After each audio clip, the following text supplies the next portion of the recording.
ನಮಸ್ಕಾರ ಸ್ನೇಹಿತರೆ, ಅಂತೂ ಇಂತೂ ಕೋರ್ಟಿಂದ ತೀರ್ಪು ಬಂದಿದೆ. ಅದೇನಪ್ಪ ಅಂದರೆ ಪ್ರಜ್ವಲ್ ರೇವಣ್ಣರವರಿಗೆ ದೋಷಿ ಎಂದು ಕೋರ್ಟು ತೀರ್ಪು ನೀಡಿದೆ. ಶಿಕ್ಷೆ ಏನಪ್ಪ ಅಂದರೆ ಅದನ್ನ ನಾಳೆ ತಿಳಿಸ್ತೀವಿ ಅಂತ ಕೋರ್ಟು ತೀರ್ಪು ನೀಡಿದೆ. ಜನಪ್ರತಿನಿಧಿಗಳ ಕೋರ್ಟ್ ತೀರ್ಪು ನೀಡಿದೆ. ಪ್ರಜ್ವಲ್ ರೇವಣ್ಣ ಅವ್ರ ಮೇಲೆ 4 ಕೇಸ್ ಇತ್ತು. ಅದರಲ್ಲಿ ಇದೊಂದು ಕೇಸ್ ಆಗಿದೆ. ಕೇಸ್ ಏನಪ್ಪ ಅಂದರೆ KR ನಗರದ ಮೂಲದ ಮಹಿಳೆ ಮೇಲೆ ಅತ್ಯಾಚಾರ ಕೇಸ್. ಆ ಕೇಸಿನ ಪ್ರಕರಣದಲ್ಲಿ ಪ್ರಜ್ವಲ್ ರೇವಣ್ಣರವರು ಅಪರಾಧಿ ಎಂದು ಕೋರ್ಟ್ ತೀರ್ಪು ನೀಡಿದೆ. ತನ್ನ ಮನೆ ಕೆಲಸದ ಮೇಲಾಕೆ ಮೇಲೆ ಅತ್ಯಾಚಾರ ಮಾಡಿರ್ತಾರೆ ಅಂತ ಕೇಸ್ ಆಗಿತ್ತು.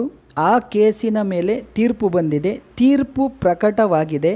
ಆದರೆ ಶಿಕ್ಷೆಯ ಪ್ರಮಾಣ ನಾಳೆ ಕೊಡ್ತೀವಿ ಅಂತ ಹೇಳಿದೆ. ಸ್ನೇಹಿತರೆ, ಆ ಮೊಬೈಲಲ್ಲಿ ಏನು ಅತ್ಯಾಚಾರದ ವಿಡಿಯೋ ಇತ್ತು ಅದು ಕೂಡ ಕೇಸ್ಗೆ ಪ್ರಮುಖ ಸಾಕ್ಷಿಯಾಗಿದೆ. ಆ ಬಟ್ಟೆಗಳು ಸಿಕ್ಕಿತ್ತು. ಆ ಬಟ್ಟೆಗಳ ಶಾಂಪಲ್ನ ವಿಧಿ ವಿಜ್ಞಾನ ಪ್ರಯೋಗಾಲಯಕ್ಕೆ ಕಳಿಸಿತ್ತು. ಮತ್ತೆ ಅದ್ರ ಜೊತೆಲಿ 26 ಸಾಕ್ಷಿಗಳು ಇವನ್ನೆಲ್ಲ ಸೇರಿಸಿ ಏನು ಜನಪ್ರತಿನಿಧಿಗಳ ಕೋರ್ಟ್ ಇದೆ ಅದು ದೋಷಿ ಎಂದು ತೀರ್ಪು ನೀಡಿದೆ.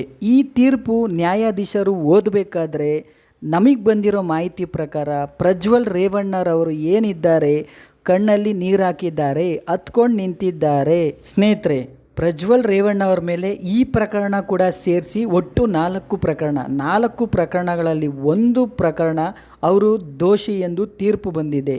ಅದ್ರ ತೀರ್ಪು ನಾಳೆ ಎಷ್ಟು ವರ್ಷ ಆಗುತ್ತೆ? 10 ವರ್ಷ ಆಗುತ್ತಾ?